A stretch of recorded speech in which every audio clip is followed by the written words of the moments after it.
Espero bien.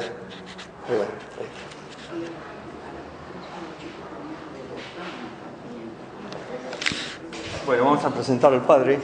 ¿Filmás?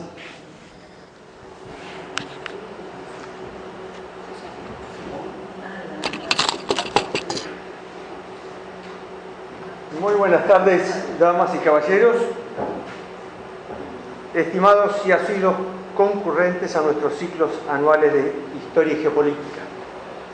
Hoy nos toca cerrar el curso 2019 con una exposición audiovisual de lujo, en este caso a cargo del padre Agustín Spezza, quien ha tenido la amable deferencia de disertar aquí sobre el espíritu de la cristiandad en el arte de los íconos, la que hoy el Centro de Estudios Manuel Belgrano se honra en presentar. También agradecemos a nuestro público su constante y grata presencia en la esperanza de contar con ustedes y reencontrarnos el próximo año en este mismo espacio. El padre Agustín José Spezza es sacerdote del Verbo Encarnado. En el año 1979 egresó de la Escuela Provincial de Bellas Artes en la ciudad de Mendoza con el título de profesor de dibujo y pintura. El 27 de marzo de 1987 fue ordenado sacerdote en el mencionado instituto. Durante su desempeño como sacerdote en la tarea apostólica en la Argentina, trabajó también en la evangelización de la cultura del arte religioso, realizando diversas obras de arte, como la escultura de un Cristo crucificado, que es el que preside la parroquia de Nuestra Señora de la Asunción en la ciudad de Los Curíes, Santiago del Estero, diócesis de Añatuya, además de otras obras pictóricas.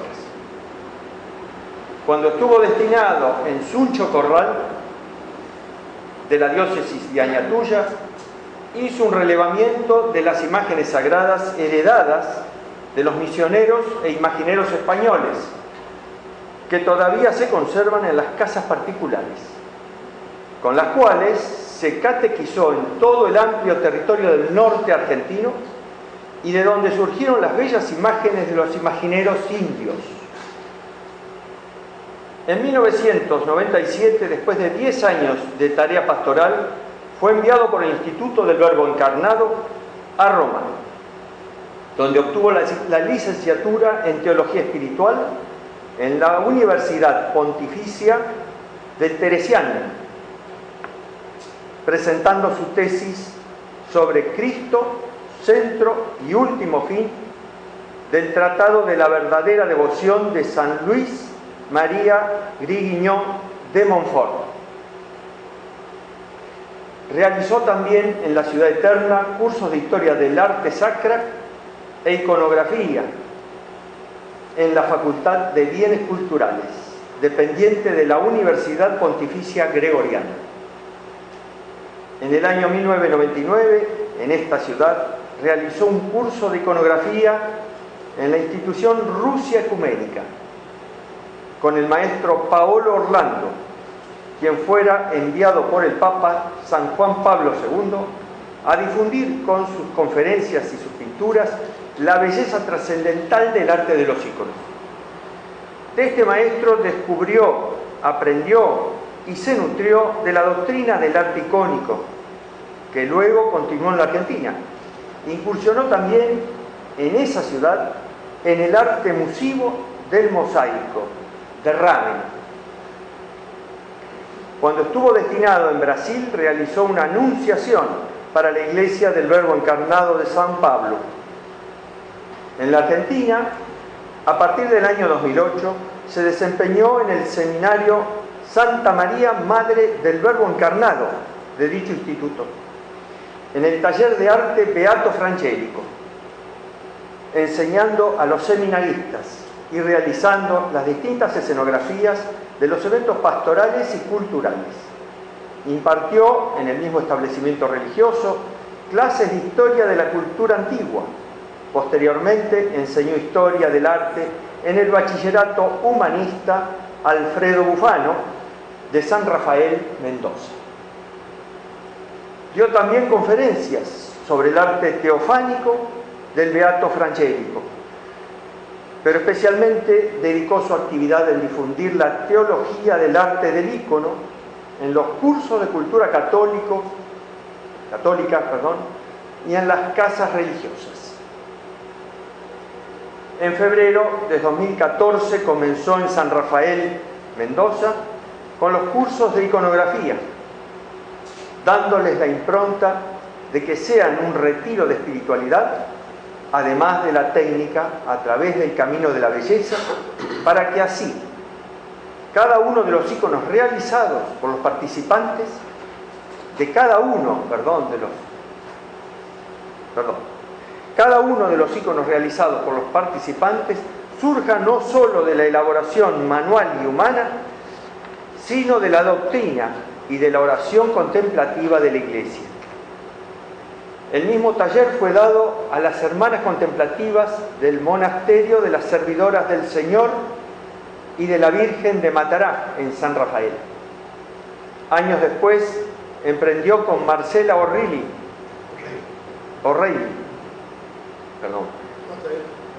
y Corny de Subidet una técnica rusa basada en la escuela de Prosopón. De allí surgió la idea de fundar un grupo de iconografía siguiendo la idéntica forma de espiritualidad y técnica mancomunadamente, al que pusieron como santo patrono a San Juan Damasceno. Dichos cursos se dan de manera itinerante por todo el país a donde se los pida.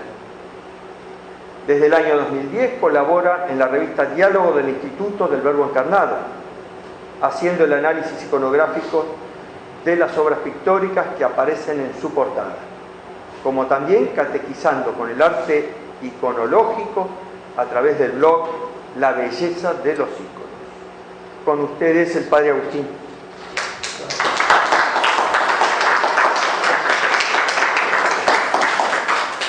Bueno, ante todo quería, no sé si hay algún iconógrafo acá, por las dudas que nos falte lo elemental, ¿no? Que es lo básico para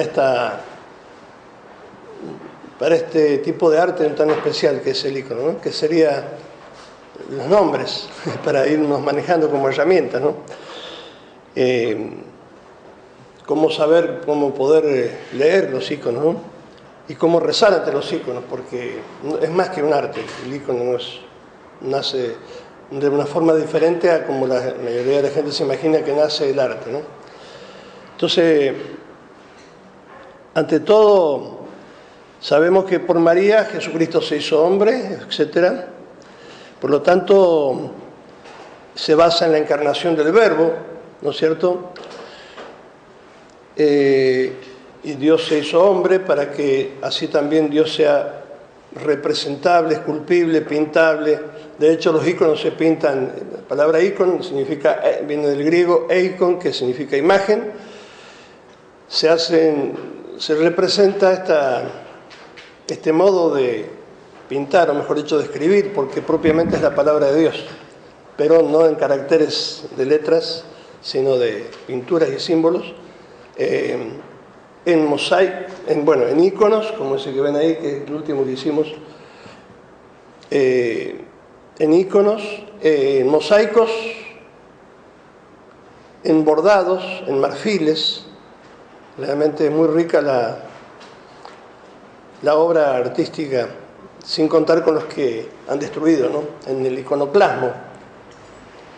Bueno, el modo, entonces, ícono significa ante todo, en griego, imagen. Dios se hizo imagen, ¿no? O Dios hizo al hombre a imagen y semejanza. Ahí lo hizo ícono el hombre. El hombre es un ícono, es una imagen. También los bordados, perdón, me olvidé de decir, también los bordados, hay bordados estupendos. Propiamente a mí me gusta más que sean bordadas las casullas y no pintadas, ¿no? Porque sería lo más litúrgico. Bueno, la palabra iconografía propiamente significa el que pinta ícono, el que escribe, se dice, porque los escribe, ¿no? Se escribe la palabra de Dios, pero con pintura. Y el que lo estudia, al ícono, se llama iconología. El iconógrafo propiamente es el artista que está al servicio del pueblo de Dios, al servicio de la iglesia. Porque es una ciencia que está al servicio de la iglesia, porque es ciencia también, ¿no?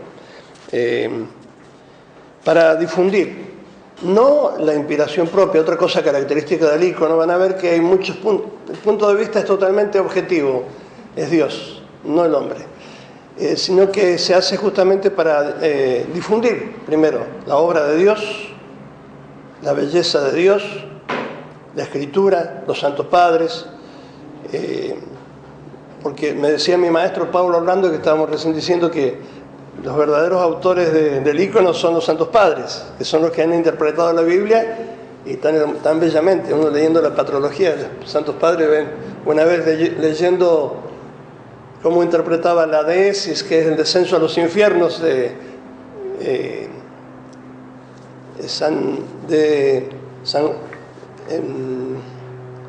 Juan Damasceno, era literal tal cual lo que aparece en el icono, ¿no? Cómo Dios entra en la parte inferior, en los infiernos del credo, destruye las puertas, los tornillos que saltan por todos lados. Bueno, eso es igual, tal cual como lo relataba el Santo Padre, así aparece pintado, ¿no? Es bellísimo. Entonces uno puede realmente leer la Biblia en imagen. Y además, como decía este santo, los íconos son una fiesta para los ojos. Esa sería la palabra. Realmente, si uno empieza a gustar de los íconos, realmente es una fiesta. Después, iconodulía sería la veneración de los íconos, los que aman los íconos. Y iconoclasmo, ya saben, la mayoría que significa iconoclasmo, destructor de íconos. Es la teología de la imagen, porque se ha hecho imagen, ha nacido una teología. La imagen se ha estudiado porque es verdadera teología. Sabemos así todo que el original es Cristo, el ícono original es Cristo, porque Dios se hizo ícono, Dios en su Hijo se hizo imagen, ¿no? Otro término muy hermoso que usa la iconología es al Espíritu Santo, que desde el primer día de la creación aparece permanentemente, ¿no? En el Génesis y en toda la creación. Es el ícono plastés, el que plasma, escribe o pinta la santidad.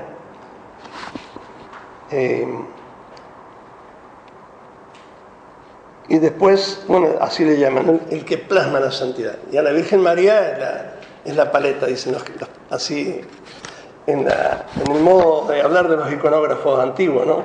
Es la paleta de este pintor.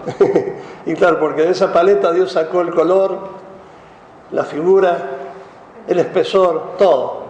Realmente ella es la paleta del pintor divino, que es el Espíritu Santo. Al mismo tiempo la esposa del Espíritu Santo, la Virgen María. Bueno, otro término también interesante.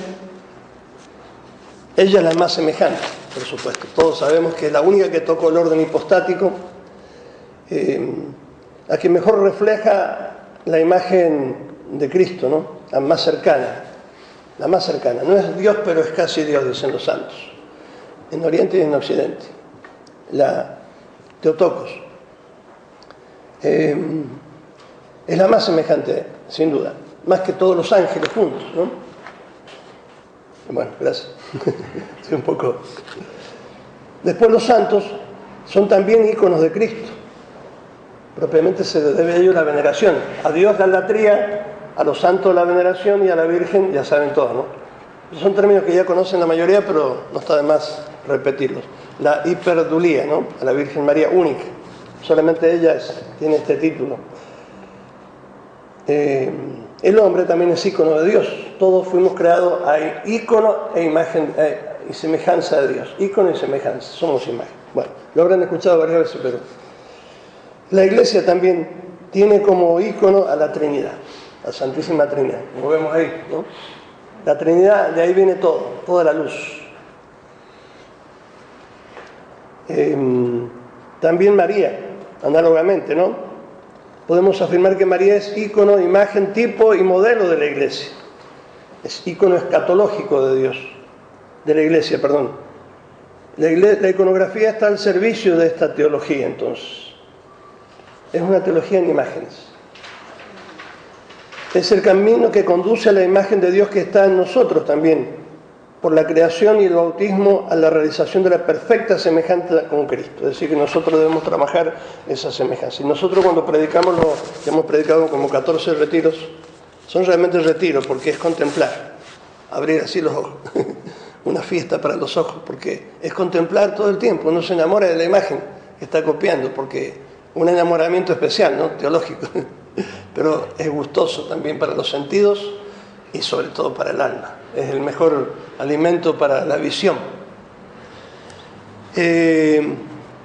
Y bueno, sobre todo el icono se siente en la liturgia como el pez en el agua. La atmósfera o el lugar, el recinto propio del icono es la liturgia, sobre todo para los ortodoxos, las orientales. Bien. Trato de abreviar, tengo mucho para decir, pero bueno, ¿qué es el icono? Entonces dijimos parte, ¿no?, de lo que es el icono. Es una obra de arte, sí, sin duda. Goza de todo un cuerpo orgánico, se puede decir, de una unidad orgánica como toda obra de arte, sí, es verdad.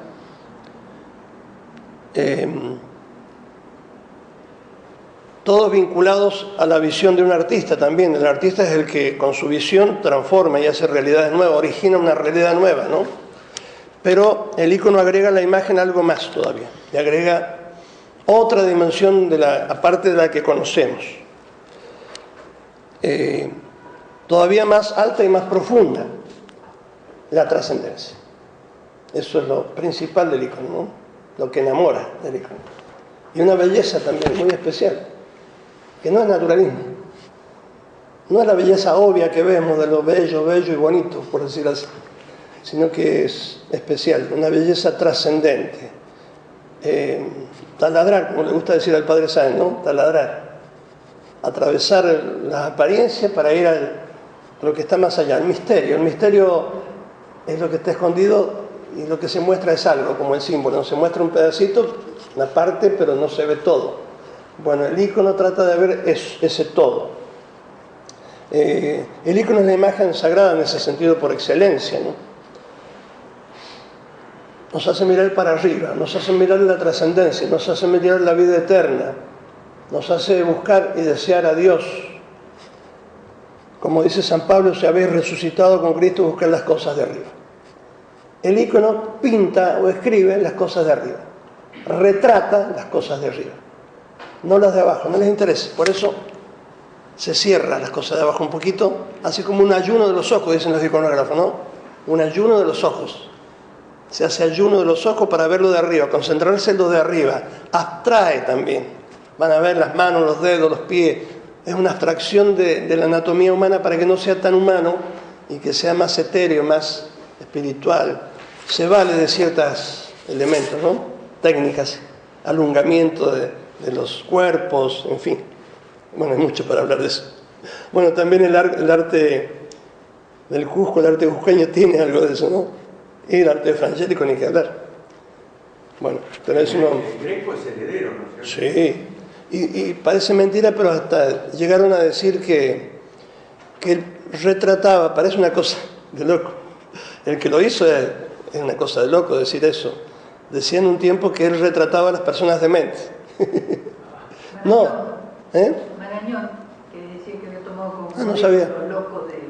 Claro, eso es ignorancia bruta para un pintor, no puede decir eso, porque se sabe que él era iconógrafo y en la iconografía, para expresar la espiritualidad del alma, se hacen los ojos grandes, no es que estén locos, en todo caso locos por Cristo, es lo que yo opino, no sé si me equivoco, si él me quiere contradecir, pero me parece que, a no ser que haya otra explicación. Bueno, el icono trata de una visión, sin duda, es la visión. Depende del ojo, pero no que dependa del ojo óptico, de la luz óptica, de la luz del sol. Esa sería el cuarto día en la creación del Génesis, ¿no? La luz del sol. No, está hablando de la luz increada, que es la luz de Dios, por supuesto que participa, porque está la Trinidad ad intra y la Trinidad ad extra, ¿no? Que es la gloria de Dios, eso es la gloria, así le llaman los teólogos, la gloria de Dios cuando se manifiesta la Trinidad hacia afuera. Bueno, el ojo óptico del hombre, según su punto de vista sensorial, eso no es el icono. En el arte es el realismo sensorial de los griegos. Justamente, antes de los griegos, desde la prehistoria, las imágenes que se presentaban eran un realismo conceptual. Todavía no llego a aprender mucho ese concepto, pero al menos contrasta con el realismo sensorial. ¿Cuál es? Mi punto de vista. Secondo me, como dicen los italianos. Secondo me, según yo, lo que yo opino, como yo lo veo, realismo sensorial. Como yo veo un elefante, desde mi punto de vista. No, acá el punto de vista es el de Dios. Y bien objetivo. El punto de vista es el de Dios y de la Iglesia. Por eso el artista iconógrafo propiamente no lo hace como lo ve él y como lo siente, hasta llegar a un loco grado de subjetivismo, que yo también lo hice en Bellas Artes. Aunque gracias a Dios tuve mucho dibujo, entonces eso fue muy bueno. Me quitó un poco de ese subjetivismo. Y es buena la creatividad, pero acá hay otro tipo de creatividad.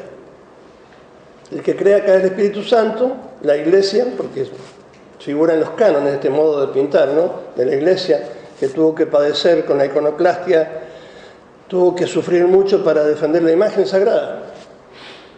Y juntamente con el iconoclasmo estaban casi, creo que la suma de todas las herejías, de todas las herejías cristológicas, o hasta el momento, porque era increíble. El icono entonces le agrega algo más, la trascendencia, que es el punto de vista de Dios, dijimos. Es como una muerte a la visión terrena. O sea, muerte a la visión terrena. No es que sea mala la visión terrena, al contrario, reflejo de Dios. Pero nosotros estamos apuntando a otra visión, la que vamos a tener en el cielo, Dios quiera. En el cielo todo va a ser visión, todo es ojos. Por eso los iconos nunca aparecen cantando, ni con la boca abierta. Es un modo convencional, simplemente. En cambio, Frangélico los hace cantando a los ángeles, ¿ven? Es concentrar la mirada en la visión del alma, eso es. En el ojo interior. Ya nos estamos penetrando poco a poco en la filosofía de Platón, Plotino, hasta que por ahí después lo asume el cristianismo, ¿no? Egon Sendler dice que es en este otro mundo donde se unifican los elementos teológicos, estéticos y técnicos para abrirse a la visión en la fe y en la meditación. Dicho de otra forma, entonces, por lo tanto, decimos que el icono es ante todo, primero, teología, primero. Segundo es arte y tercero es técnica. Y así todo el icono goza, dice Sendler, de una triple dimensión. Un conocimiento científico, un valor artístico y una visión teológica. Es otra dimensión. No se debe subestimar ninguno de ellos, porque si se subestima el primero, el teológico se convierte en un documento, en un museo, de un monumento histórico, nada más, o del folclore, pero pierde su valor espiritual de los pueblos, ¿no? Porque descuidando el elemento científico se cae en el subjetivismo, que no distingue lo esencial de lo accesorio, y se transforma, la verdad trascendente se altera. Y bueno, y el estético, que es obvio, ¿no?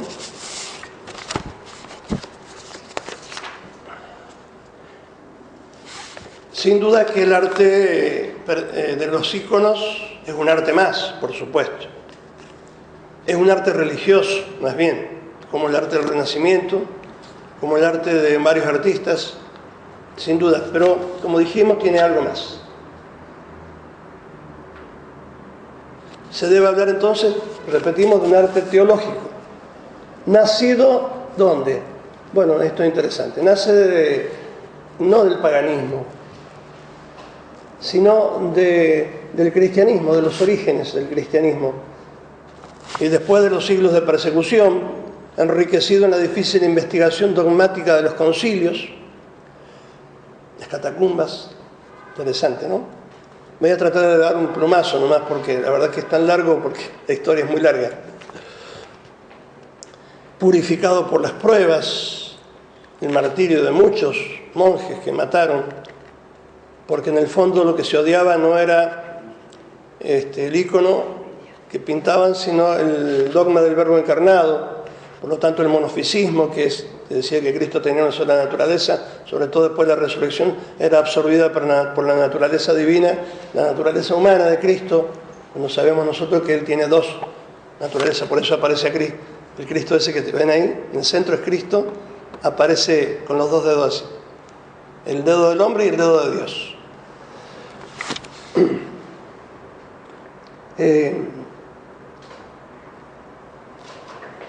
Él es imagen de Dios invisible, dice San Pablo. El ícono, como dicen los teólogos griegos, es el deuterótipos. ¿Habían dicho deuterótipos o deuterotipos en griego? Deuterotipo. Ah, está bien. Deuterotipos del prototipos. O sea, deuterotipo significa segunda imagen de la primera, como una copia. Sería ser el reflejo de la realidad de Dios. Por supuesto que no tiene una originalidad absoluta el ícono. También en Occidente, en la Edad Media, fue grandiosa, por supuesto, hasta ahí todo igual. Un cierto número de obras de arte se encuentra en el arte medieval de Occidente, con la certeza de que iglesia solo hay una, la que Jesucristo prometió edificar, como dice en Mateo 16-18, también los frutos de la iglesia, elementos de santificación y verdad, etc. No hay obstáculo para que muchos elementos de santificación y de verdad existan igualmente fuera de los límites visibles de la Iglesia Católica, ¿no? SIC 819, el Catecismo de la Iglesia Católica dice eso. Hay que hacer valer esta importancia, dice Uspensky, un teólogo ruso muy importante, ortodoxo, porque a menudo se ha asociado, esto no lo dice, perdón, lo dice el que hace la introducción de su libro, El ícono. Se ha asociado el ícono de modo exclusivo a la Iglesia ortodoxa.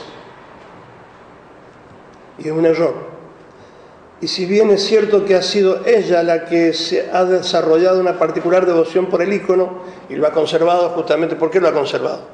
Porque han tenido que morir muchas personas, han tenido que luchar mucho, entonces ha permanecido. Tiene un valor mucho más profundo que en Occidente, y ya se ha perdido el arte de la Edad Media, se perdió totalmente, el arte sagrado. También lo es que el ícono pertenece a la Iglesia indivisa, sobre todo eso. No es de los ortodoxos, es de la Iglesia indivisa, cuando todavía en el año 1000 recién se dividió ocurrió esa herida, la herida de la división. En este sentido, el patriarca Kirill dijo lo siguiente, de Moscú, el ícono no debe ser considerado patrimonio exclusivo de Rusia, sino de la Iglesia universal, lo dice el patriarca ortodoxo. Benedicto agrega, de 16, pertenece simplemente a la fe cristiana, a la fe en Dios que se hizo carne y se hizo visible.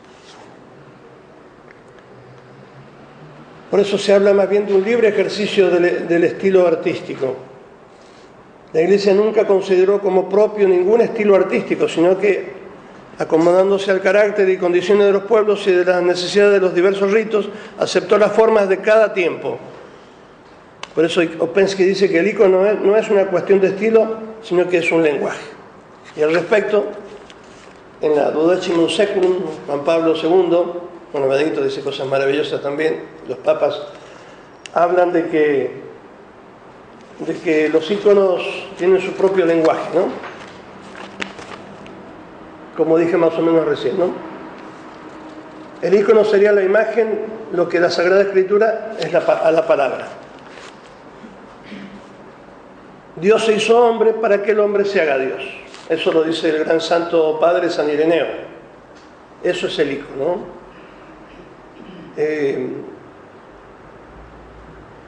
en la grandísima dignidad de la materia que recibió la materia. ¿Qué materia? La materia de los íconos, los pigmentos del reino mineral vegetal y animal, son elevados a un grado altísimo, dice Benedicto, ¿no? Grandísima dignidad que la materia recibió en la encarnación. Bueno, la primera materia era la de Cristo, el cuerpo. En ese sentido le ganamos, dijo el mismo Gramsci, que lo escuché del Padre Sano una vez, los católicos son más materialistas que nosotros, le dijo, porque ellos han elevado la materia, porque Cristo se hizo materia. Y en el icono también toda la materia es elevada al grado teológico, impresionante. Así que eso también es, cuando uno trabaja con los pigmentos, que además los bendice y todo, bueno, aunque no los bendiga, después se bendice el icono, igual todo se bendice, todo se exorciza, por decirlo. La materia es elevado y ocupa el lugar que tiene que ocupar, al servicio.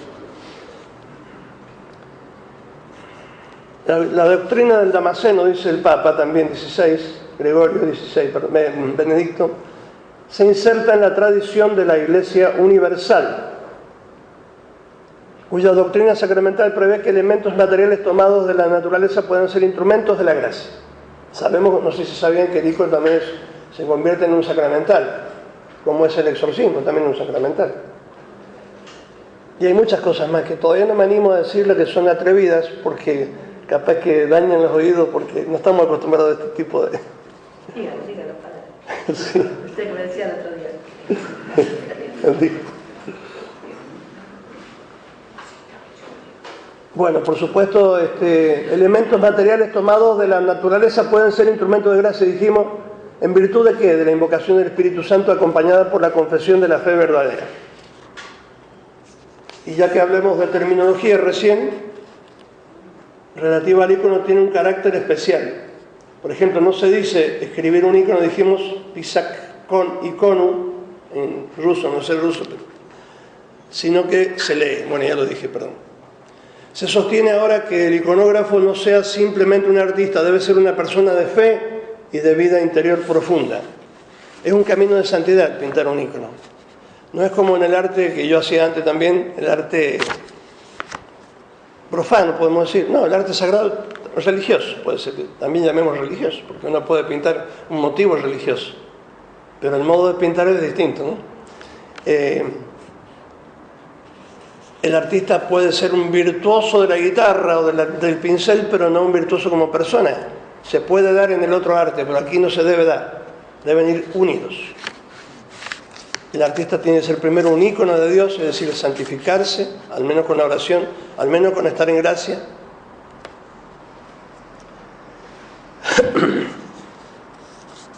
Entonces, la técnica si uno se centra demasiado en técnica, porque a veces técnica, cómo se hace, cómo se coloca el oro, está bien, porque tiene que ser bella la imagen.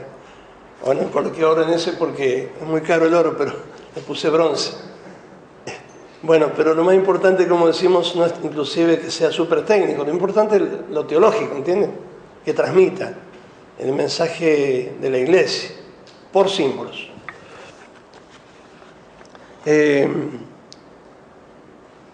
Bueno, vamos a empezar así, cortando varias páginas. El nacimiento y la teología del Hijo. Bueno, ahora sí me pongo con las diapositivas. Discúlpenlo. No las he enumerado, pero me las sé de memoria.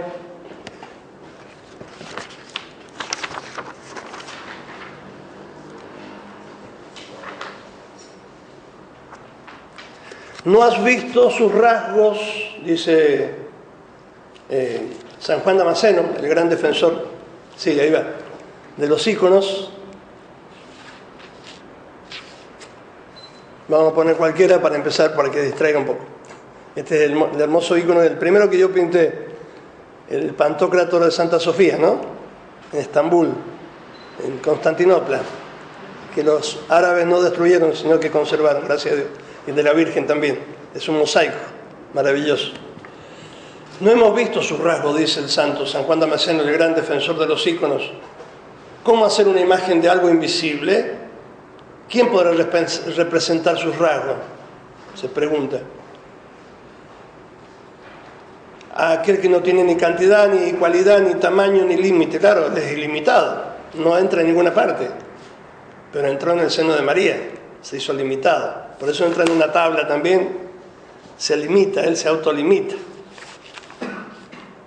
Por eso el marco, que acá no está el marco, yo siempre me gusta poner, ahora no lo puse, ¿no es cierto? Ese marco que hay, del icono que se cava, es como que yo le pongo límite a aquello que no tiene límite. Yo le pongo límite. Bueno, si ves que el incorpóreo, dice San Juan Damasceno, se ha hecho hombre por mí, por ti, entonces puedes expresar su imagen humana. Dado que el invisible encarnándose se ha mostrado visible, es obvio que puedes pintar la imagen del que ha sido visto. No tiene cuerpo, ni forma, ni cantidad, que trasciende toda la materia, etc. Pero ha hecho suya la condición de esclavo, reduciéndose a la cantidad, la calidad y revistiéndose con rasgos humanos. Pinta entonces, dice, luego su imagen en la madera y presenta a la contemplación a aquel que quiere hacerse visible. O sea que no solamente no se prohíbe más, se anula ya el divieto, la prohibición del Antiguo Testamento, sino que al contrario se suscita la imagen. Bueno, San Juan Damasceno escribió tres discursos famosos sobre la defensa de las imágenes maravillosas. Bueno, vamos a ver un poco el origen del icono. El arte de los primeros cristianos no ha surgido de la nada, sino que ante todo es el testimonio de un espíritu nuevo, resultado de una evolución que se verifica en el contacto con las culturas del mundo antiguo. Son las culturas que el cristianismo encuentra en su camino y a través de los cuales traza su propio camino para encarnarse en Palestina con el judaísmo, en Grecia, es riquísimo en arte el icono también, en Grecia y en los países del vecino oriente, el helenismo, con sus variantes orientales. En Italia también, hay muchos iconos en Italia, ¿no? Todo lo de Ravenna. El espíritu romano, muy interesante, ya van a ver por qué, para tomar una fisonomía propia el icono, ¿no? Así empezamos con el icono, entonces, ahora sí, en el judaísmo. Bueno, los judíos que no aceptaban las imágenes, para nada, ¿no? Según lo que decía la Biblia, no te harás dioses ajenos, etcétera, de nada, en la tierra ni en el cielo, Éxodo 20, parecen limitar esta prohibición solo a la representación de los dioses falsos, a los dioses, así parece, ¿no? O sea, los ídolos. No todas las representaciones figurativas eran prohibidas, como sabemos. La serpiente de bronce, ¿se acuerdan? Que el mismo Jesús hace la interpretación en el Nuevo Testamento de la serpiente de bronce. Fue elevada la serpiente, y también los querubines, ¿no? Querubines eran, sí, los querubines, que figuran dentro de los 9 coros de ángeles. Harás 2 querubines de oro, los harás trabajando a martillo, bueno, repetidas en el momento de la construcción del templo de Salomón, también muchas cosas ahí, que Dios sí mandó que se hiciera. Bueno, hay una teoría acá de Evan Sender, al que sigo, pero no sé si en esto estoy muy de acuerdo o no estoy muy seguro, a ver qué opinan después ustedes. Dice que además de la prohibición de la idolatría, del peligro de la idolatría, por eso se prohibió hacer imágenes, tiene que haber habido, dice él, un sentido teológico positivamente teológico. A ver, el hombre se cortó, se mutiló de Dios. Por eso el hombre ya no puede ser representado. Una imagen del hombre no se puede representar. Sino, en cambio, los ángeles también pecaron, ¿no? Pero los ángeles que fueron fieles a Dios, dice él, fueron los querubines, porque estaban siempre junto a Dios. Esa es la teoría. Por eso es que fueron representados, dice él. Yo no lo digo todavía porque no estoy seguro si habría que comprobarlo. Son los espíritus fieles a Dios. Bueno, después vino el rechazo sistemático. ¿En qué tiempo? ¿Se acuerdan de qué tiempo vino el rechazo ya con todo? En el tiempo de los macabeos. Bueno, era algo político también, para que no entrara la invasión de los romanos, ¿no? De los griegos, perdón. De los griegos, exactamente. Esta rígida tendencia no va a desaparecer nunca, ¿no? Esta rígida tendencia de no hacer imágenes de nada. Pero se lo van a contagiar en el siglo VI, ¿a quién? Al Islam. El Islam también no representa imágenes. El mundo judío demuestra una cierta tolerancia hacia las imágenes. Y así lo vemos en el siglo VI, en lo que nombró el otro día Delia, en la sinagoga de Dura Europos, está restaurada acá, es un lugar donde se bautizaba. Al salir del agua veían el cielo abierto, el cristiano veía el cielo abierto, ¿no? Bueno, en la sinagoga de Dura Europos, por ejemplo, representaron muchas imágenes, entre otras el cruce del Mar Rojo, ahí está, gigante, Moisés y Aarón, y se abre el mar, los egipcios, bastante moderno el modo de representarlo, o sea, bastante iconográfico, bastante frontal, ¿no? Y otras imágenes, muchísimas imágenes ahí representadas, ¿no? Bueno, son tantas, cacería David, creo que es Ezequiel, no, Jeremías, bueno, un montón de imágenes ahí que representan todo eso, ¿no? Hasta acá nomás.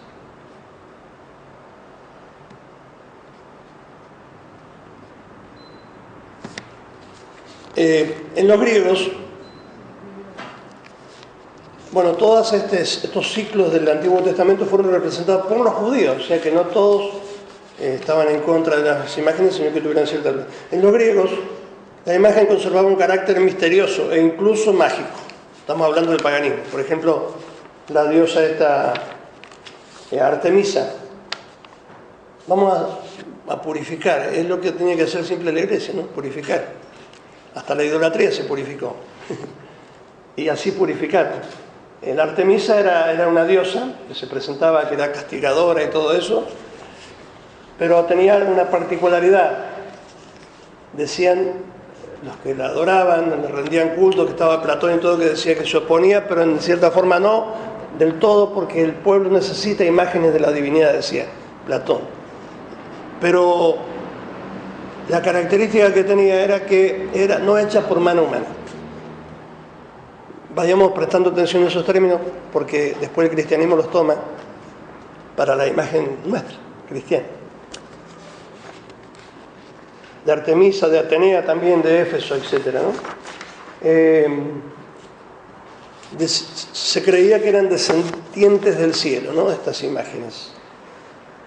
Bueno, después el rol de la imagen en el Imperio Romano. Tiene algo interesante también el Imperio Romano, que al principio, por supuesto, no tenía imágenes, sino que los griegos fueron los que se la proveyeron, ¿no?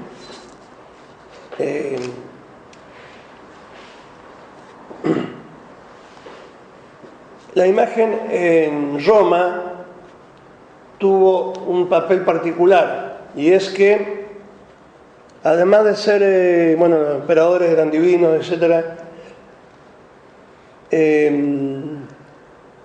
los retratos del emperador cumplían una función jurídica. Es decir, cuando el emperador no estaba, acá tengo una foto, tendría que haberlas numerado, pero disculpen, pero me acuerdo de memoria. Acá hay una foto, ¿ven?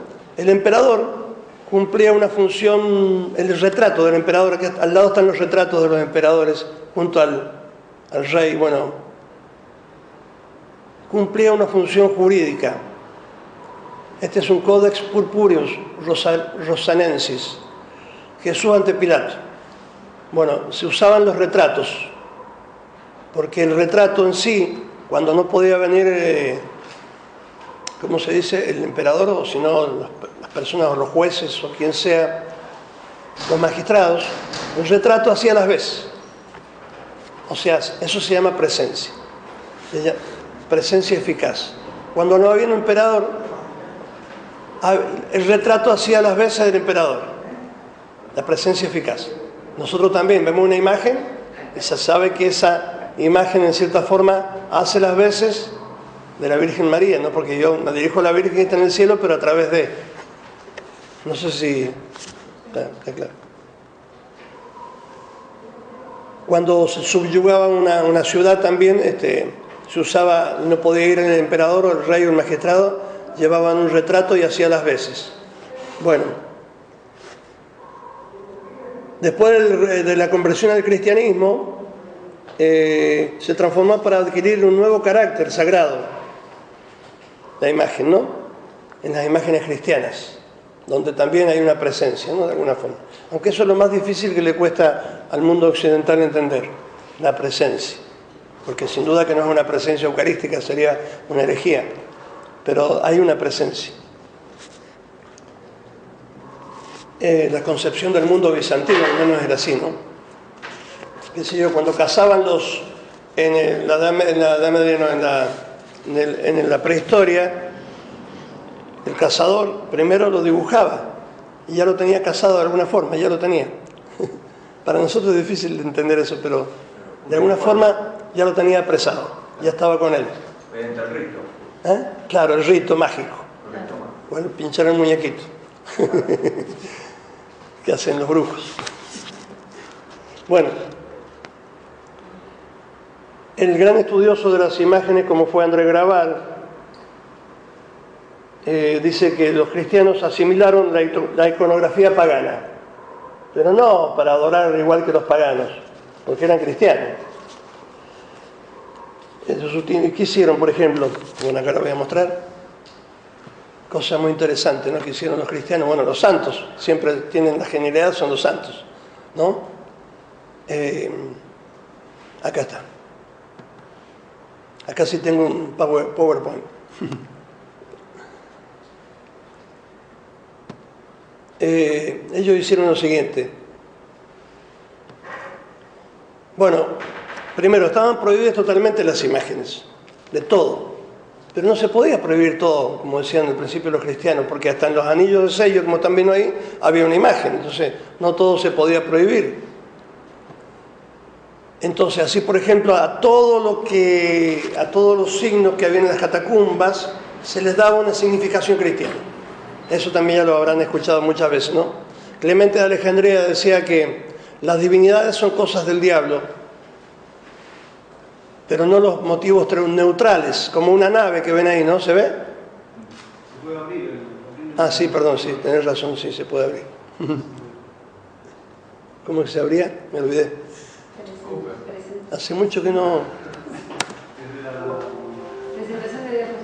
Sí, yo sabía, pero me olvidé. No, no es lo mío, ahí está.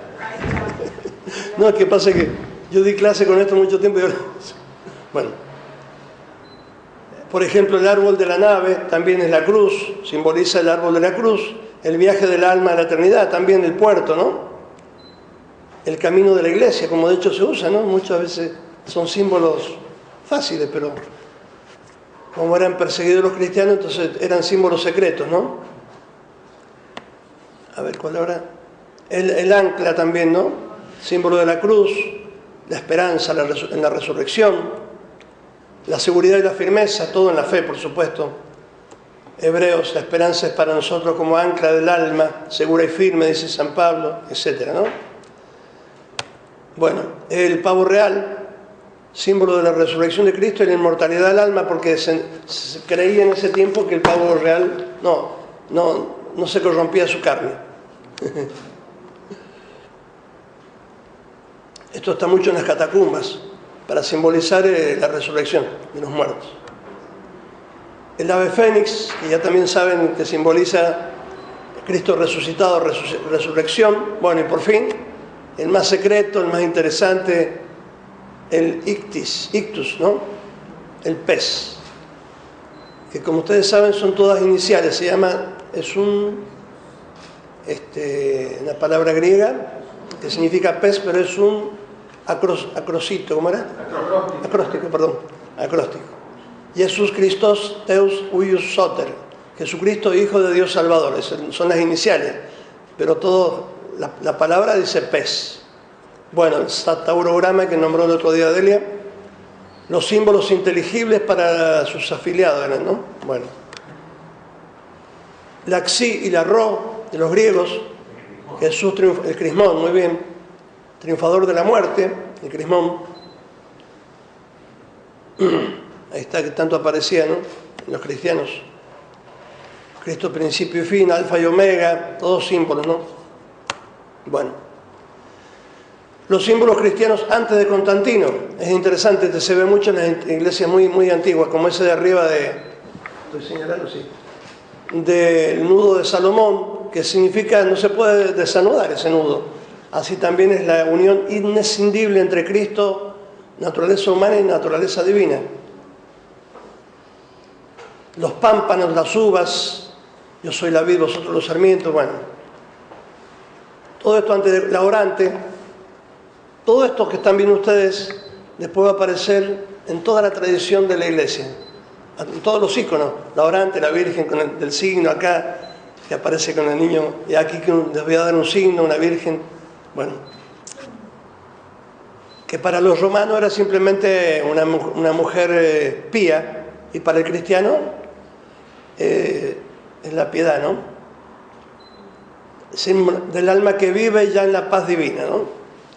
Todo esto está en un cementerio, en las catacumbas. También las palomas, en fin, la vida de la gracia, el Salvador, todo esto ya, ¿no? Bueno. Muchas cosas más, por supuesto. Las catacumbas, la más completa de todas, si van ustedes a Roma, es la de Priscila. Ahí están todos los símbolos reunidos en una sola catacumba. No me acuerdo en qué vía está ahora, pero... Y la más antigua es esta, de la Virgen, miren, siglo II creo que es esta que están viendo acá. Bueno,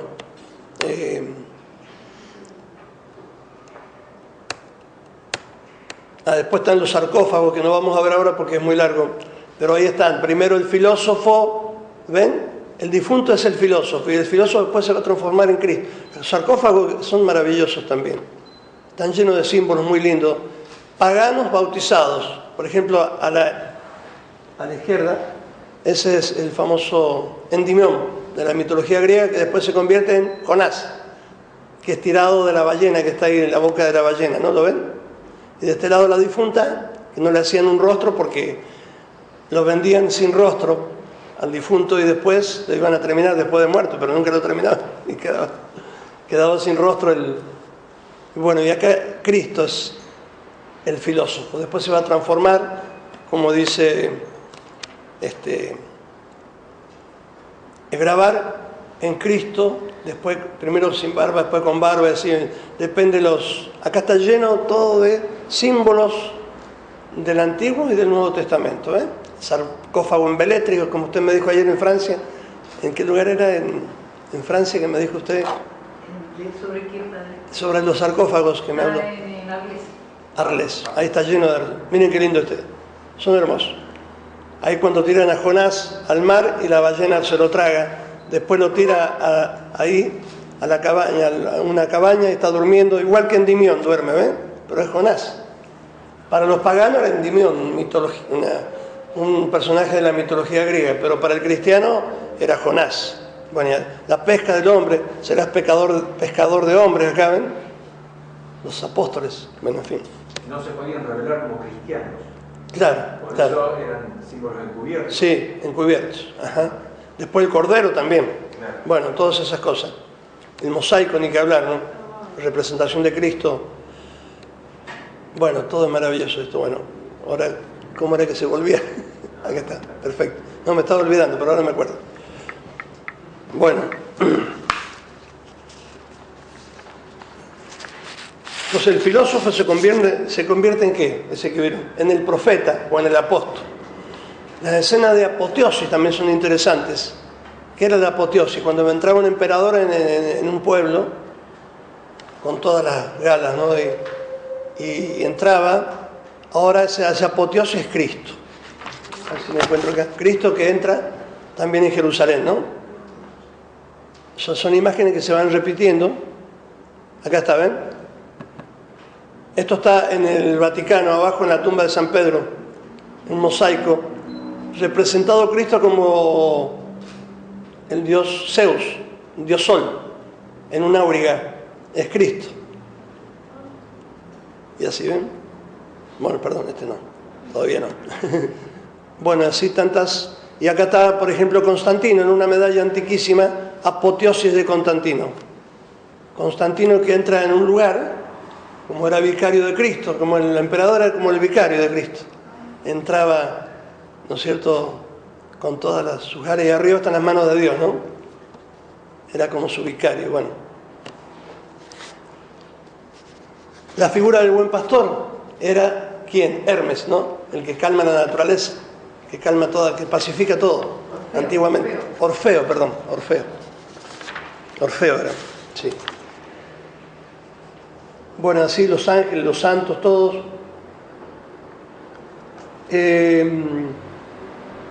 Después todo se convierte,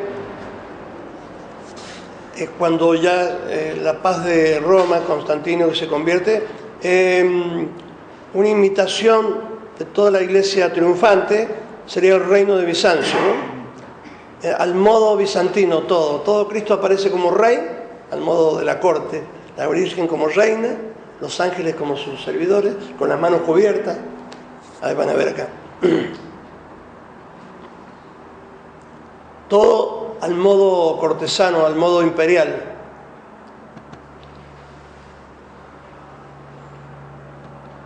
¿Así ven? No, este no era, perdón. Bueno, ahí está, la imagen en Bizancio, ¿ven? Aparece Cristo Rey, rodeado de sus ángeles como si fueran en la corte, en un trono, con el color púrpura bien del rey, del poder, bien sentado, ¿no es cierto? O sea, todo se transformó era cristocéntrico, la Virgen. También ese modo de presentarse de modo frontal, ¿no? Es bien propio del arte sacro. Tiene un gran sentido teológico, que ahora no, enseguida lo decimos. Teodora, también bien frontal, y parecen láminas, no parecen cuerpos con volumen, ¿ven? Porque la idea es esa, a propósito, no es que no sepan dibujar, es otra la idea, es teocéntrica la idea. La cortina que se corre también es un símbolo y el color negro del fondo, se está develando el misterio, se está corriendo, va llegando, cuando Cristo llega, entra el misterio, porque el misterio el negro no solamente simboliza al demonio, las tinieblas, también tiene un significado de misterio. Misterio es por lo que no se ve. Bueno, muchas cosas. Bueno, y así, acá está el rey. Ahí está bien. Ya van a ver por qué es interesante esto. Ahora parece que no supieran dibujar, o parece, claro, porque para uno la belleza tiene que ser como uno la concibe, ¿no? Bueno, esto es interesante también. Los ojos grandes, y así, bueno. La perspectiva al revés, eso lo vamos a explicar enseguida. Bueno. Todos los misterios de la fe cristianas puestos en esta nueva lengua teocéntrica, ¿no? Todo. La Trinidad, por ejemplo, de Rublev. Primero estaba esta Trinidad, ¿no? Antigua. Después esa que vimos nosotros al principio, ¿no?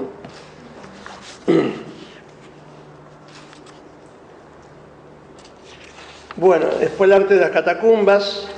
Es una novedad, quizás fea o decepcionante para algunos, porque es el arte que no se concentraba en la perfección de la musculatura humana ni de la belleza humana, sino más bien en los ojos, en fin, en muchas cosas distintas. Empieza un expresionismo nuevo a evocar la vida interior, más que la vida exterior, más que el detalle de los músculos, de la belleza del cuerpo humano, como dijimos hace rato, se concentra en otra cosa.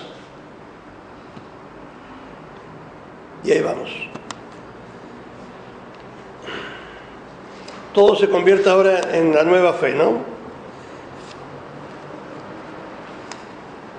Por ejemplo, bueno, son muchos, todas las cosas que aparecen en las catacumbas, los frescos, hablan de la resurrección de Cristo, todo en formas no son obras de arte, tampoco son obras de devoción, no son figuras para rezar, son tipo grafitis, son para mostrar símbolos muy interesantes que después se van descifrando.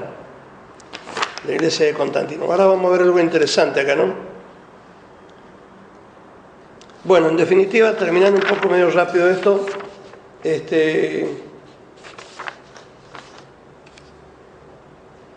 digamos que hasta Justiniano la imagen sacra encuentra su forma definitiva. Por ejemplo, del mundo helenístico recibirá la armonía de los griegos, ¿no? La belleza, la medida, el ritmo, la gracia, toda esa cosa bella. Los griegos era increíble la belleza de los...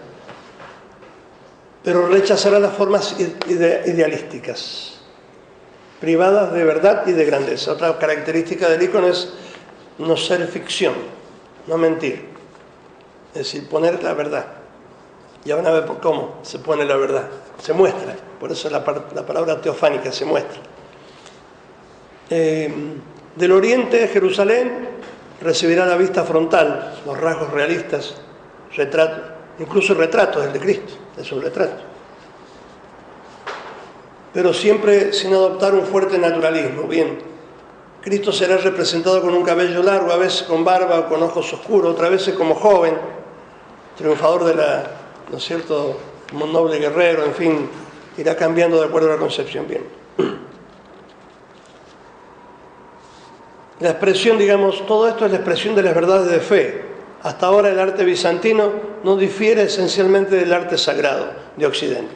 Es una perfecta coinonía, se dice, ¿no?, entre Oriente y Occidente. La Edad Media de Oriente y la Media de Occidente son los dos pulmones de la Iglesia, que la Iglesia respira con dos pulmones, dice, ¿no es cierto?, Juan Pablo II. Ahora sí vamos a ver algo interesante, una comparación que se hace acá.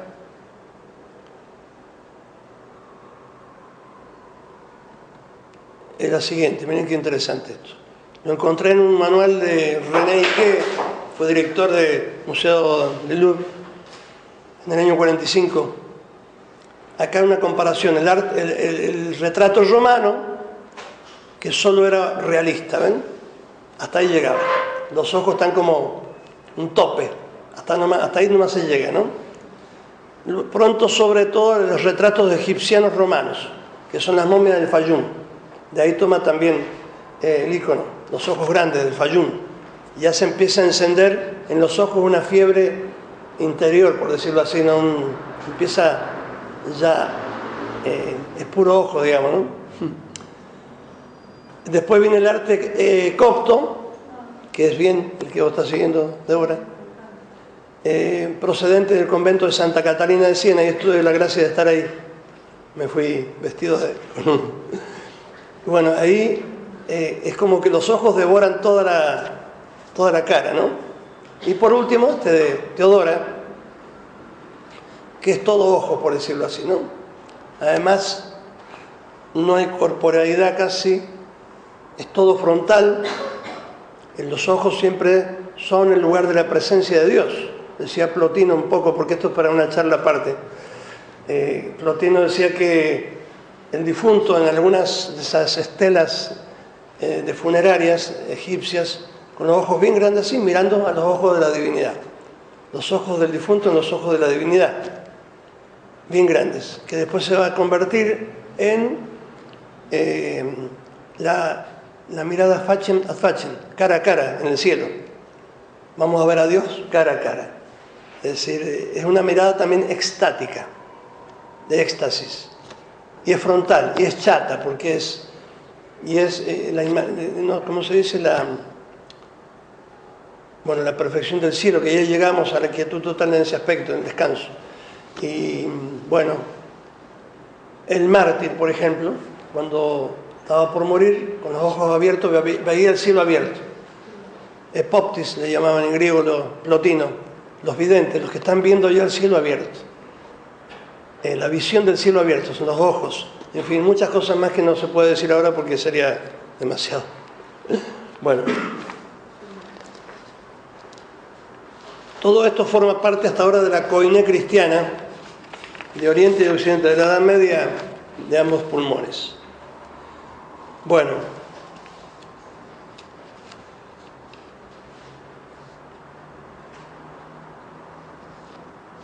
Esta primera génesis del ícono todavía no pretende expresar la esencia porque todavía no pasó por la persecución la imagen.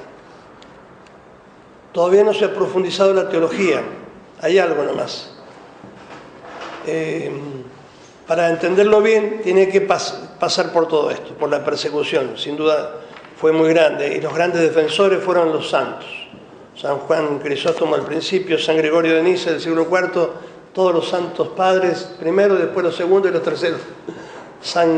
Todos fueron los grandes oradores. Primero era como algo pastoral, pero después se convirtió en algo ya más teológico, como San Juan Damasceno, San Germán de Constantinopla, en fin, y grandes papas también. Hubo muchísimos mártires. Una vez amasaron, decían los italianos, mataron a cantidad de monjes por defenderlos, porque pintaban íconos, porque lo que perseguían el odio al verbo encarnado, que eso no va a desaparecer nunca, ¿no? Siempre hay esta cristofobia, ¿no? Odio a la imagen de Cristo, odio a Cristo. Bueno, ahora vamos a hacer algo del ícono de Cristo, la imagen del Dios invisible, irradiación de la gloria, sustancia de su ser. Bueno, vamos a ver algo. Perdón. Disculpen si me estoy demorando mucho.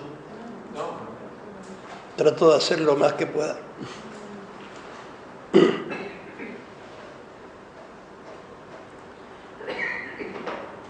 Bueno, ahora vamos a ver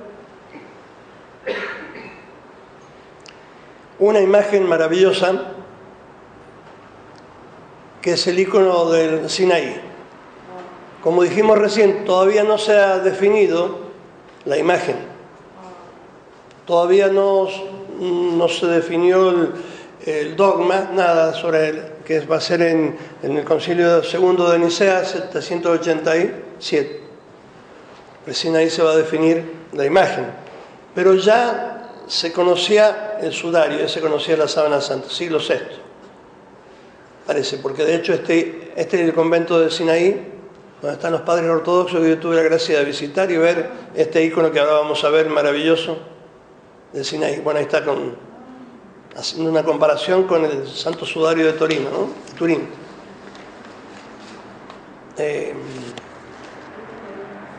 Sí.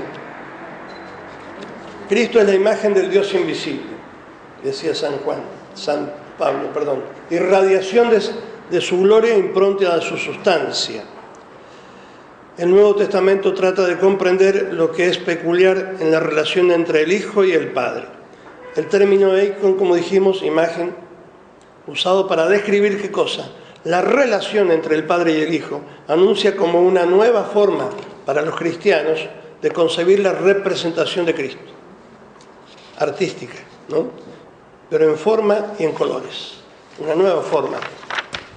El Hijo de Dios asumió la naturaleza humana de la Virgen María y por lo tanto como hombre puede ser representado, dijimos. Esta convicción se abre camino, a pesar de las persecuciones todavía no eran muy fuertes, de todo tipo de imágenes. El cristianismo tuvo nada menos que enfrentar una larga lucha que dijimos recién. Va a durar más de un siglo, del 726 al 843, donde por fin Teodora, emperatriz católica ferviente, devota de los íconos, va a poner nada menos que a Metodio, San Metodio, como patriarca, con los labios mutilados por el fierro, por el rojo vivo al fuego que le quemaron los labios, porque era gran predicador de los íconos, defensor de los íconos, y muchos más, muchos monjes hicieron una gran procesión cuando ya por fin se definió la imagen católica cristiana, y en Santa Sofía, allá imagínense todo incendiado por luces de vela, la cúpula de Santa Sofía, y San Macario San Metodio a la cabeza con Irene, la emperatriz, y todos los monjes confesores de la fe mutilados de alguna forma por haber defendido la imagen. Ahí fue el triunfo de la ortodoxia, ¿no? Donde se hizo el concilio de Nicea, fue en el año 843.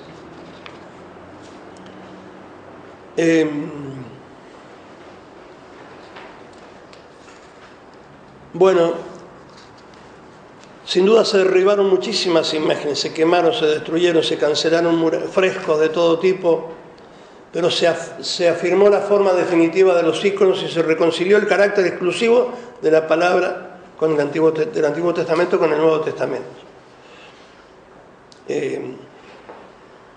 Esta tuvo lugar en Oriente Cristiano. Por eso para el Oriente Cristiano es inmovible la imagen, ¿no? Sigue siendo sagrada.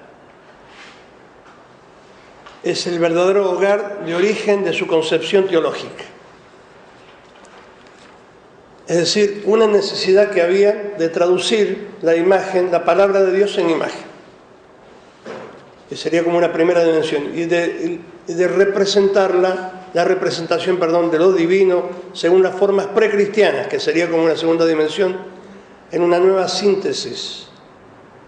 Por eso lo que no conoció como Bizancio una lucha iconoclasta de tal importancia, no le da valor a la imagen. Se acercaron un poco en la Edad Media a aquellos que tuvieron las imágenes cristianas parecidas a Bizancio.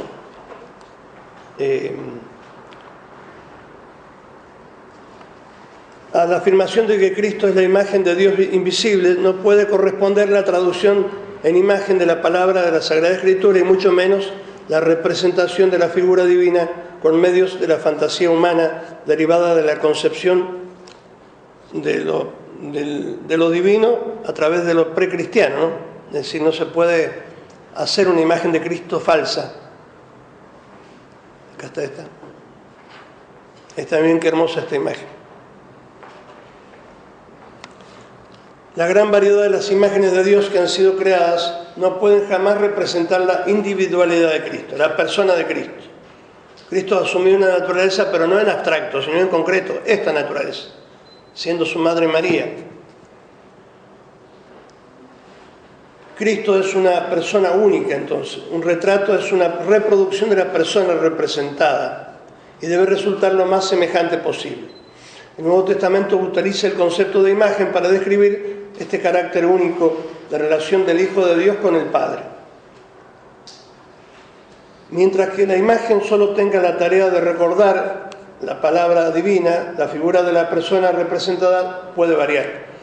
Sin embargo, cuando se trata de hacer presente a Cristo solo a través de la imagen, esa variabilidad ya no es posible. Bueno, o sea que el retrato debe ser el verdadero rostro de Cristo. Por eso la sábana santa en Torino, ¿no? En Turín, que vemos aquí, parecido, igual, realmente es igual. Y ahora lo vamos a ver montada la una con la otra, como lo vimos recién, ¿no? Disculpen que es solo un pantallazo por ahora, ¿no? Bueno, acá está, se ve ahí.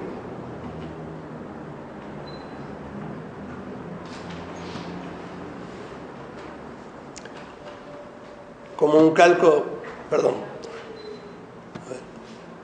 Y después hay dos leyendas, la de la Verónica, que son dos palabras, latina y griega, vero y icon, verdadero icono, verdadera imagen, en Occidente, y la de Abgar, en Oriente, el rey de Edesa, que estando vivo Jesús en la tierra, estando en la tierra, Abgar mandó a su pintor para que lo representara y como no pudo, Cristo le hizo el favor de ponerse hizo la gracia de poner su rostro en ese paño y ahí es que quedó esta imagen que por tradición se reproduce también en los íconos.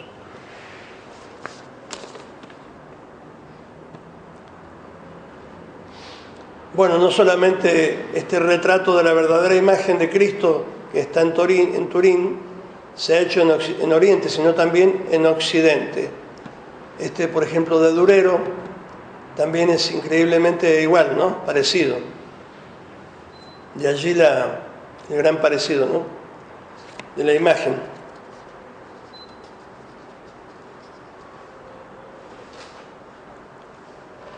Es decir, la imagen verdadera tiene que manifestar ese parecido con esa unidad que hay entre él y el Padre.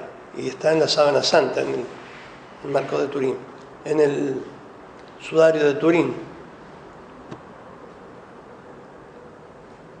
Bueno, este rostro, por otro lado, indica que es igual como hemos visto, pero además hace toda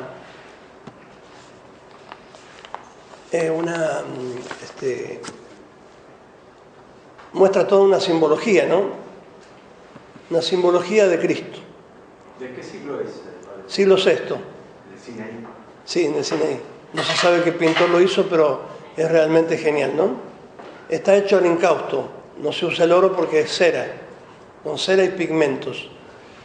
Fíjense la mirada de Cristo. Una mirada es lejana y otra cercana al hombre, ¿no?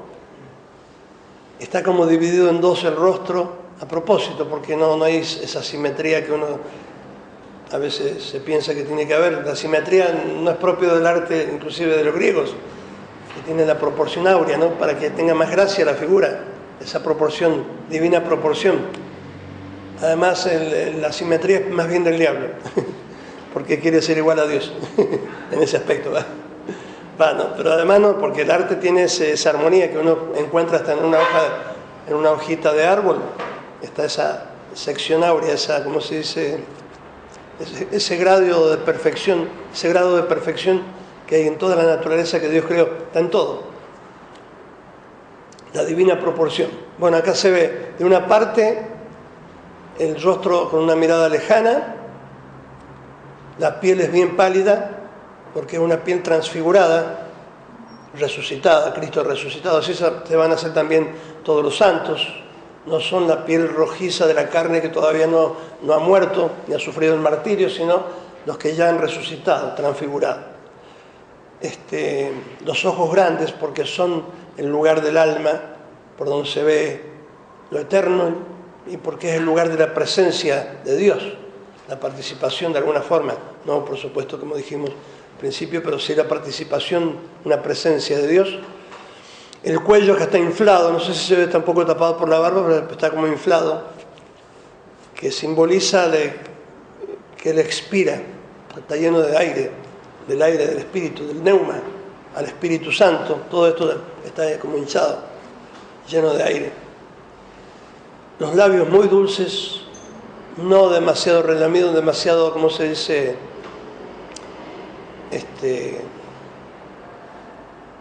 Bien viriles, digamos. Labios bien viriles, pero al mismo tiempo de una gran bondad. Un bigote tiene una forma hacia abajo, la otra hacia arriba. Esta parte también es distinta a esta en la mejilla. Las narices están como también así con la fuerza, ¿no?, del Espíritu Santo, la fuerza del Santo de los Santos, una mirada realmente misericordiosa. Pero son distintas las dos partes, ¿no?, porque representan las dos naturalezas. De una parte la naturaleza divina, de otra parte la naturaleza pasible que padeció en la cruz.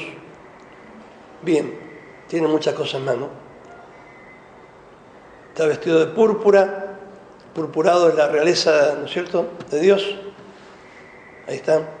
El libro, al revés, cómo se hace la perspectiva. Ya van a ver por qué ahora. Bueno, ahora sí vamos a ver.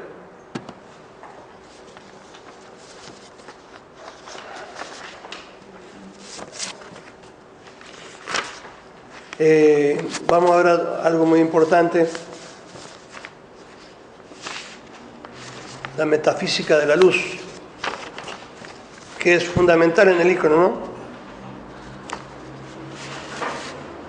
Porque sin la luz no existen las cosas.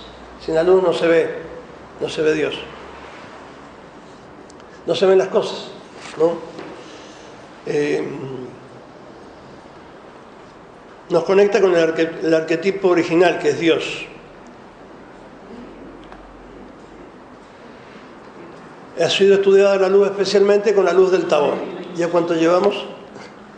Bueno, sí, ya vamos a terminar. Sería para varias clases. Hasta las 10. Varias clases hubiera sido. Sí. Bueno, y terminamos acá con esta imagen porque voy a mostrar directamente porque es mucho.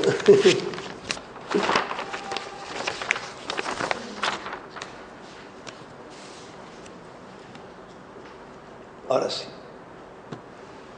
Bueno, quería mostrar entonces,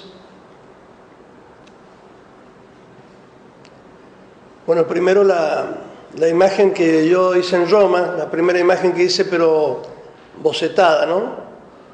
En boceto. Sí, pero es un boceto.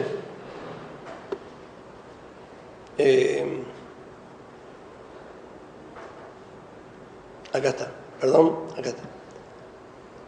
Bueno, ahí terminamos. Este boceto, que es el Cristo de Santa Sofía, muestra cómo se traza una figura. Se puede hacer con un eje, que no está exactamente en la mitad, como ven, un triángulo que puede ser isósceles o no, donde se divide una parte mayor por una menor, ven como ven ahí, la parte menor está la cabeza, la parte mayor el cuerpo, en 2 círculos a la vez. Esto es lo más importante, sería ahora, en el rostro, lo que se llama la teoría de los 3 círculos. Es decir, símbolo muy importante esto en el icono. En una figura entera, de cuerpo entero, lo más importante es la cabeza, en la figura de Cristo y de los santos. Y en un busto lo más importante es los ojos. En la cabeza los ojos. Bueno, la teoría de los 3 círculos, ¿en qué se basa? Que simbolizan, el primer círculo, el más chiquito, el que abarca los ojos y la nariz, simboliza el alma. El segundo círculo simboliza el cuerpo. El tercer círculo es interesante porque los 3 se afirman en este punto que ven ahí, ¿no es cierto? ¿Lo ven?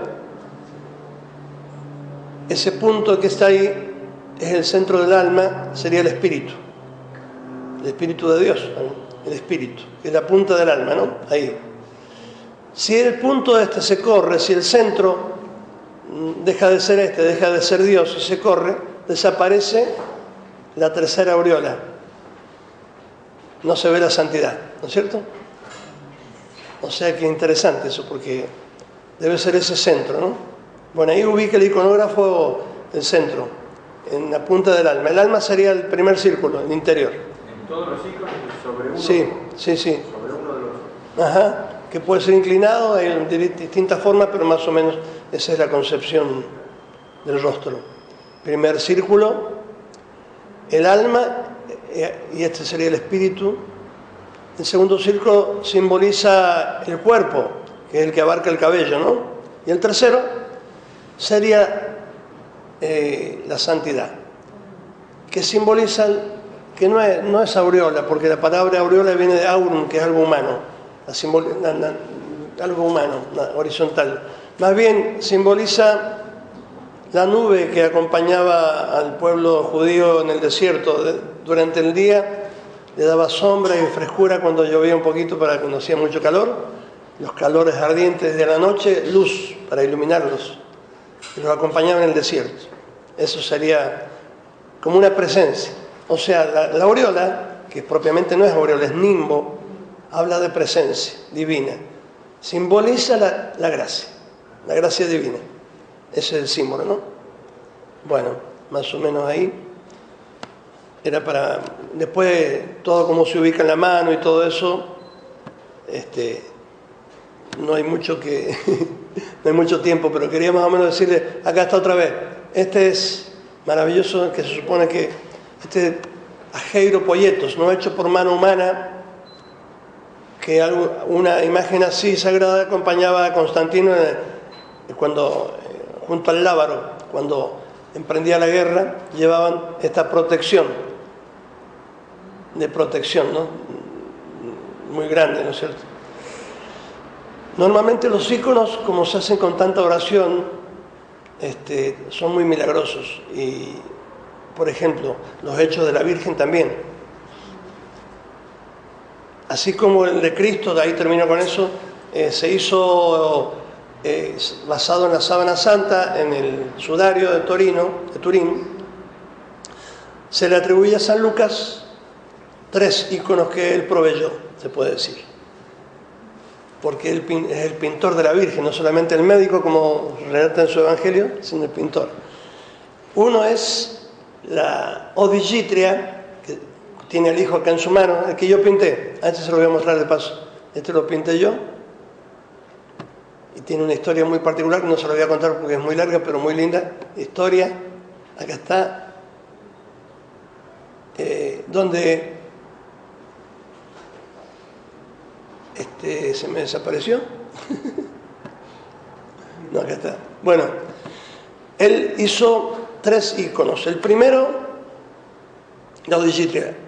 Tiene al niño en sus brazos, acá está.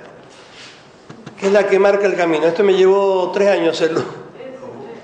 Sí. Un icono enorme, así de 1,27 m. Tiene todo oro el fondo y las filigranas también de oro, porque donde hay oro indica o simboliza la presencia, simboliza a Dios, el oro, porque es el único color que no es color, sino luz, que tiene como, digamos así, luz propia, que refleja el sol. En cambio, los otros colores necesitan de la luz para ser vistos. Bueno, hay muchas cosas. No voy a terminar más si explico, pero más o menos así. Bueno, este icono es el único que pasó a Occidente, perdón. Todo lo demás han quedado en un mundo oriental. Este es el de la Odigitria, la que marca el camino, ¿no? La que tiene al niño en sus brazos y con la mano indica el camino. Este es el camino. Se llama así, Odigitria. Las Odigitrias son como 10 en todo el mundo. La de Czestochowa es una Odigitria. La de Kazán es otra Odigitria. Hay varias Odigitrias. Todos son milagrosísimos. Este también es muy milagroso. Un icono muy, muy milagroso.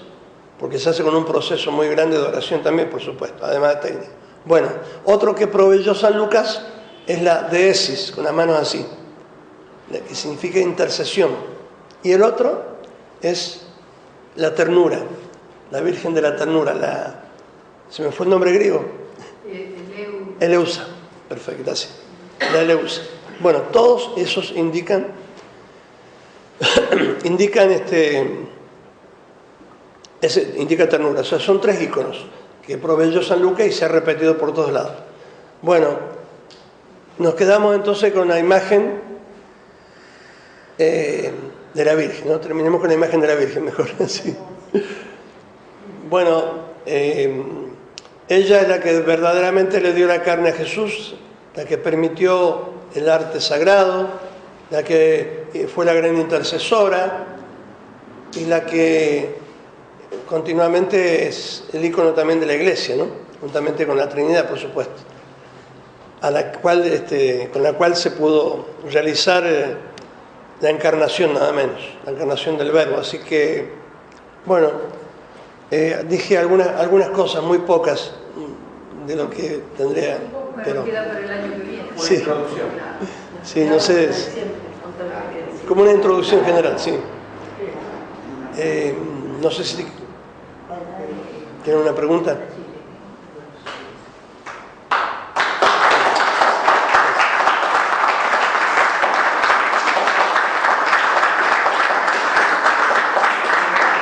Bueno, yo quería decir que cuando usted empezó a hablar, que decía que, no me acuerdo qué autor o qué personaje, que los ojos grandes significaban, o podrían significar, como que estaban pintando locos, ¿no?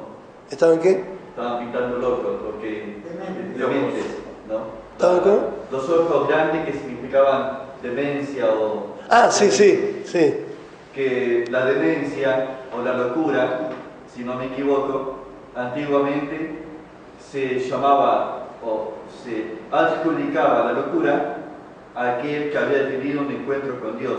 Ah, claro. Entonces que quedaba loco por ese encuentro. Sí, claro. Y de hecho, el vestido que le ponen a Jesús, blanco, Claro. es de la locura. De la locura. Sí, claro, claro. Sí, sí. Y se lo adjudicaban mal realmente porque propiamente los ojos son lo más importante del icono, ¿no? Es el lugar de la presencia. Así que, bueno, disculpen si fue muy largo, pero... No. Bueno, gracias. Muchas gracias. Gracias, padre. Gracias.